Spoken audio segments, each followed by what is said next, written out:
Just picked up the Google Pixel 6 Pro this afternoon from Best Buy. They just got stock. Yesterday we unboxed the Pixel 6. Don't forget to check out that unboxing. I'll throw a link up and one in the description for that video. Diving into this Pixel 6 Pro, this is the Stormy Black model with 128 gigabytes of storage. Ripping off the tabs and opening the slim packaging, we get our first look at this awesome Stormy Black build. And while I can't wait to take a deeper dive, let's go ahead and set it aside. Inside the box we get a charging cable, documents, SIM tool, and data transfer dongle. Let's remove the last of the plastic and take a look at the build. While typically not a fan of the waterfall rounded off display, I have to say this looks well refined and looks really good all around the device. Pretty happy with this color option as well. Not only that, the build in hand feels awesome. While we power up the 6 Pro, I do want to take a look at the case. This is the frosted black case that should pair well with the Stormy Black Pixel. These cases are made up of over 30% recycled plastic, and while durable, they have a flexible TPU-like feel to them.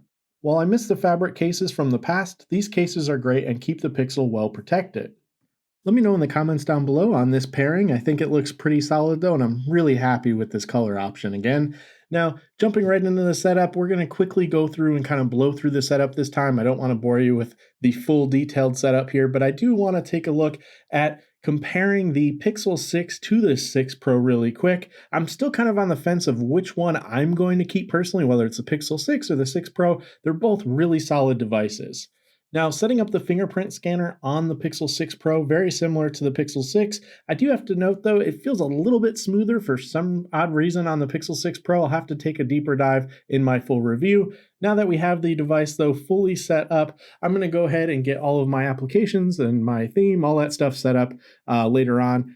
Flying through here, the 120 Hz display is pretty fast, pretty fluid. I don't see too big of a difference, though, between the 90 and 120 Hz on that Pixel 6. Again, between the Pixel 6 and the 6 Pro, I am completely torn on which one is going to win me over. So far, really liking the Pixel 6 Pro here, though.